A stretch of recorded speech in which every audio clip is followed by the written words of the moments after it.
sema sana. Hii police force, police unit, government, GSU, hapana. Saizi Mungu ana expose. Ukienda kushoot in Kenya, there's always a camera rolling. I think ni Mungu. It's impossible to shoot. Ukienda kudrag mtu kwa nini, there's always a camera rolling. Napenda kitu mheshimiwa amesema. Wewe polisi, ukishoot Mkenya, ni wewe. Ni wewe. President tutadili naye venye Mungu atatulead. Lakini wewe ukishoot Mkenya, I want to reiterate that so many times. You mean mtoto wa polisi. My father was a chief inspector. Yeah? And was.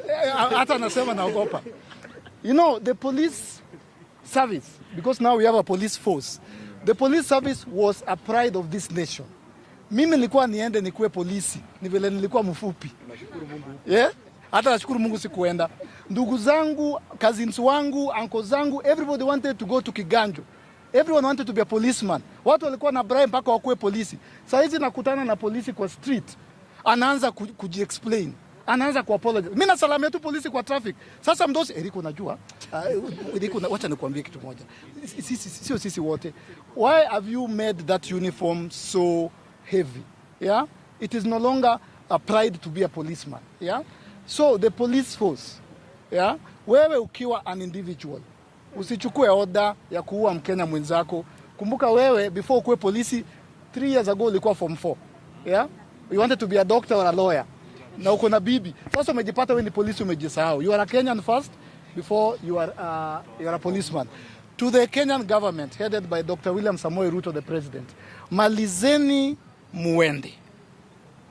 Malizeni tu muende. Na msipochunga hamtamaliza. Because enough is enough.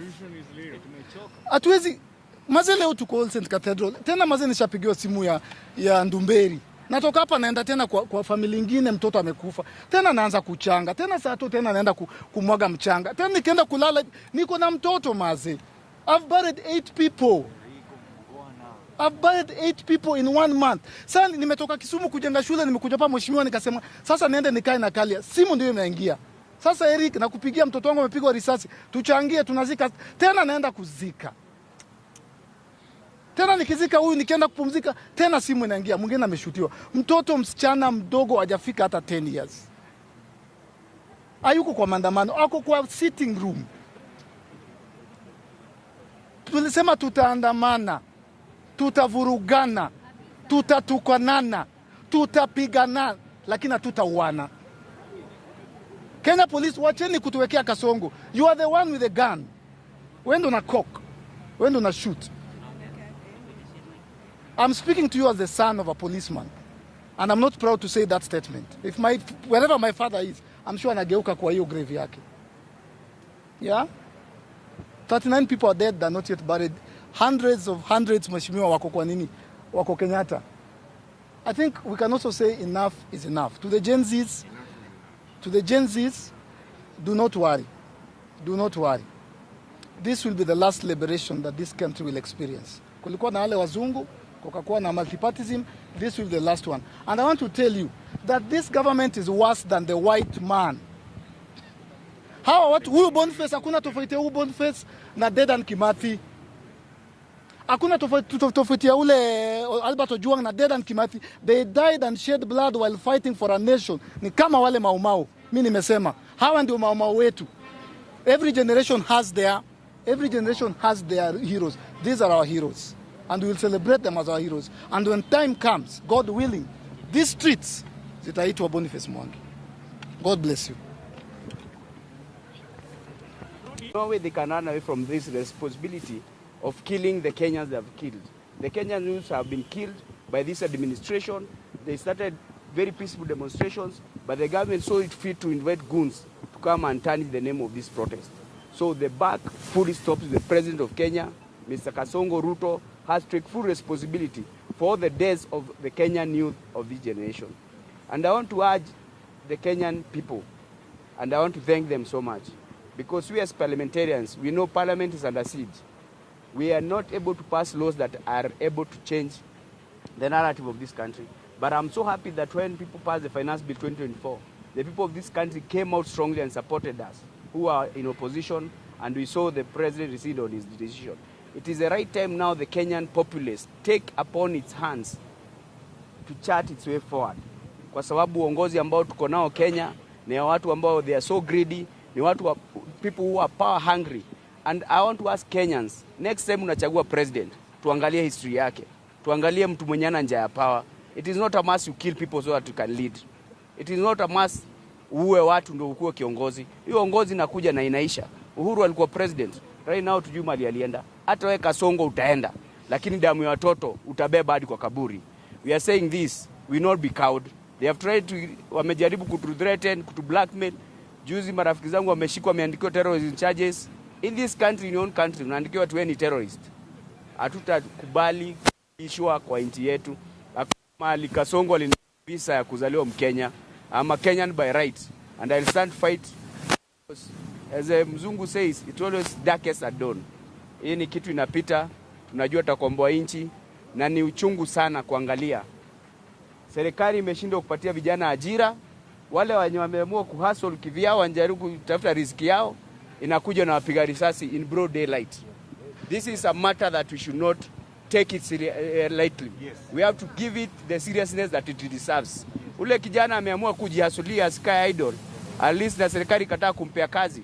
Serikali inaona kitu muhimu ni kumpiga risasi. Na tunaambia polisi, once umeamua kupiga hiyo risasi, you shall take personal responsibility. We'll be dealing with you individually. Mambo ya kusema police unit, hiyo ni hekaya na ni hadithi. Wewe ukiwa mtu tunadeal na wewe, tunapelekana na wewe na familia yako hadi mwisho. So, hii nchi hatubembeleza hadi kuishi kwa hii nchi. Na hatutakubali maisha mengine yazidi. Kama mtu ako na wadadamu atafuta watu wengine si wa Kenya. Kama ana wadadamu atafuta mali kwingine si hapa Kenya. So we are saying we are condemning this act. Ile pia tumeona mauaji imefanywa juzi, Mando walisema tuweka security. They still go ahead and kill so many people, even innocent children. Watoto hata wajui Kenya ni nani anaongoza. It's such a shame. And it's such a shame as a country that we've come to this. We should never get to this point again. Asanteni sana, we ask of you msimame na familia na simame na familia. After that, hiyo mambo ya kesi pia tutasimama nayo hadi dakika ya mwisho until justice is served. Yes. Thank you so much and may God bless you.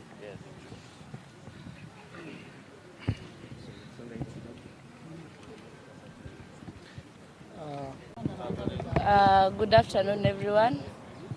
My name is Emil Wanjira, family spokesperson on regard of Bonface Kariuki. Today we had a memorial service at All Saints Cathedral. So far it has been a tough journey for us because ever since his demise, it has been tragic to us. For the past now 3 weeks or 4, imekuwa ngumu kwetu kama familia. Imekuwa painful. We are not even able to express the pain that we feel inside us. Because to be honest, our young cousin, brother and son alipokonywa uhai, na vile alipokonywa hatuwezi ongea mengi kwa sababu it was painful. After being shot, alikaa ICU for 2 weeks until his demise. And so far penye tumefika ni ati leo ilikuwa memorial saa mchana, then usiku tutakuwa na candle lighting at around 7:30 pale penye Bonface Kariuki alipigiwa risasi. Hapo ndipo tutapatana, tutakuwa na candle lighting, then from there tutarudi tena, bado maombolezi iko. We are yet to attain the target ya burial, being the burial ni coming Friday. So for the well wishers, kindly come along. The pay bill is still the same, 7682551. Account is your name, and the name that itaoneshana pale, it's Bonface Kariuki.